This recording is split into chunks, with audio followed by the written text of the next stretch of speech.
አሁን ሳውዲ ስትሄዱ መዲና ላይ አንድን ህንጻ ታገኛላችሁ። የሰይድና ዑስማን ኢብኑ አፋን ፎቅ አለ፣ ህንጻ ሆቴል። እንዴት ገነቡት? ካርታው በስማቸው ነው ያለው፣ መሬቱ በስማቸው ነው የተጻፈው። ባንክ ላይ አካውንት አላቸው፣ የአካውንቱ ስም ዑስማን ኢብኑ አፋን ይላል። 1400 ዓመት እንዴት አድርገው አመጡት? ነገሩ ወዲህ ነው። ነቢዩ ዓለይሂ ሰላቱ ወሰላም ሰሃቦቹን ይዘው ወደ መዲና ሲገቡ መዲና ላይ የሚጠቀሙበት ጣፋጭ ውሃ አለ፣ ቢዕሩ ሩማህ ይባላል። ይህን ደግሞ የያዘው ባለቤቱ አንድ ይሁዳ ነው። ሰሃቦቹ በጣም ገቡ። ውሃ ለመጠጣት ትንሽ ሲቀዱ አንድ እፍኝ ቴምር ይከፍሉት ነበር። ሰሃቦቹ ደግሞ ስደተኛ ናቸው፣ ብር የላቸው። ነቢዩም ዓለይሂ ሰላቱ ወሰላም ሰለላሁ ዐላ ረሱሊላህ ይሄን ችግር ሲያዩ አንድ ጥሪ ያቀረቡ። ማን ነው ቢዕረ ሩማን የሚገዛልን? ወለሁል ጀና፣ ጀነት ለሱ የሚሰጠው አለ። ይሄን እድል ባለሀብት ያልፈዋል እንዴ? ሰይድና ዑስማን ሄደና ይሁዳውን ጠየቀው፣ ልግዛህ ምንጩን ጉድጓዱ ውሃውን አለ። ያ ደግሞ ትልቅ ብር የሚያገኝበት ነው። በጭራሽ እሺ ግማሹን ልግዛህ። ግማሹን ሲለው ያነ ይሁዳ ዑስማን ንግድን ስለሚያውቅ የበለጠ ያሳድግልኛል ብሎ ተስማማ። ግማሹን ገዛው። ዑስማን ግን ይሁዳው ያልጠበቀውን ነገር አደረገ። ግማሹን ቀን አንድ ቀን የይሁዳው ነው፣ አንድ ቀን የዑስማን ነው። የሱን ቀን ነፃ አደረገ። ሰደቀ። ሙስሊሙ ይመጣል፣ ይጠጣል፣ ይዞ ይሄዳል፣ ያጠባል እንደ ልቡ። የይሁዳው ቀን የሚገዛው አጣ። እንደተበላ አወቀው። ዑስማን በቢዝነስ እንደበለጠው ገባው። ይሁዳው መጣና አንተ ዑስማን ወይ በቃ ሙሉን ጠቅልለዋል። 20,000 ድርሃም አውጥቶ ያንን ሙሉ ጉድጓድ ውሃ ገዛና ለሙእሚኑ ወቅፍ አረገው። ለነብዩ መጣና የአላህ መልእክተኛ ይሄው ይሄ ጉድጓድ ውሃ ለአላህ አድርጌዋለሁ አላቸው። ጀነትን ተረከበ ዑስማን።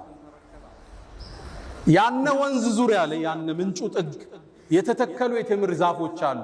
1500 ደርሰዋል። ለአለፈው 1400 ዓመት ከነዚህ ዛፎች ቴምር እየተቆረጠ ገቢው ግማሹ ይቀመጥለታል፣ ግማሹ ለየቲሞችና ለምስኪኖች ይሰጣል። በሂደት ዑስማንያዎቹ ሲያስተላልፉት አለ ስዑድ ጋር ደረስ። ያሁኑ ሳዑዲ ላይ ብሩ አለ። ምን ይደረግ? መሬት ገዙበት፣ ፎቅም ገነቡበት። አሁን ይሄ ፎቅ አለ። በአመት ውስጥ ይሄ ፎቅ 50 ሚሊዮን ሪያል ገቢ አለ። 5 ስታር ሆቴል። ገቢው ወቅፍ ነው ለአላህ ፊሰቢልላህ። በኢትዮጵያ ወደ 2 ቢሊዮን በየአመቱ ያስገባል ይሄ ፎቅ። ግማሹ ለምስኪኖች፣ ግማሹ አካውንት ላይ ይቀመጣል።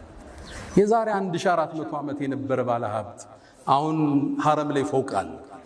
ምን ትላላችሁ?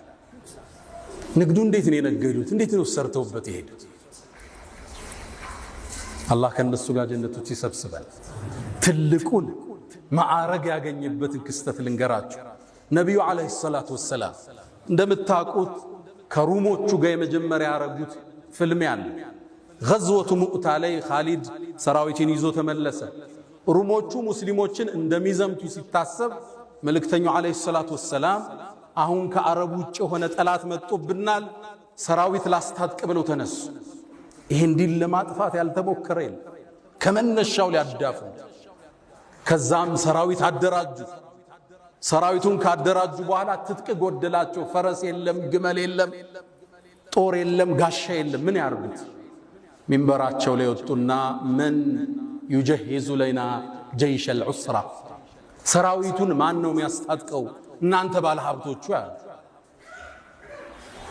ወደ ተቡክ ለመሄድ 700 ኪሎ ሜትር في حر شديد وسفر بعيد وعدو قوي عنيد። ከባድ ተፋላሚ የሩም ጦር ነው ያለው። ሰፈሩ ሩቅ ነው፣ ፀሐይ ነው፣ መጓጓዣ ያስፈልጋል። ዑስማን ተነሳን የአላህ መልእክተኛ 100 አላቸው ግመል بأحلاسها وأكتابها አላቸው። 100 ግመል። አህላስ ማለት ጀምዕ ሕልስን። አህላስ ማለት ለጦረኛ ሰይፉ፣ ጎራዴው፣ ጋሻው፣ ሁሉ ነገሩ ትጥቁ አህላስ ይባላል። አክታብ ማለት ደግሞ ይሄ ጦረኛ የሚመገበው ምግቦች ናቸው። ልብሱ፣ ምግቡ ምናምን። 100 ግመል ከነሙሉ ትጥቁ አላቸው። ልብ በሉ 100 መኪና ማለት 100 መኪና የሚሰጥ ባለ ሀብት አለ። እንዲህ ቆራጥ ይሆናል ለአኺራው የሚያሻግር ነቢዩም ሰለላሁ ዐለይሂ ወሰለም አላሁመ ከዑስማን እኔ ወድጃለሁ አንተ ውደድ አሉ። መረቀን ዑስማን የአላህ መልእክተኛ 100 ጨምሬያለሁ አለ። አላህ ወይ እኔ ከዑስማን ወድጃለሁ አንተ ውደድ አሉ። የአላህ መልእክተኛ ሌላ 100 ጨምሬያለሁ አላቸው። ከነሙሉ ትጥቁ ነቢዩ በጣም ደስ አላቸው። ዞር አለና 1000 የወርቅ ሳንቲም ይዞ መጣ። እጃቸው ላይ አፈሰሰው ነቢዩን ዐለይሂ ሰላቱ ወሰላም። የአላህ መልእክተኛ ይሄን የወርቅ ሳንቲም አነሱላህ እያገላበጡ ማ ضر ዑስማን ማ ፈዐለ በዐደ ልየውም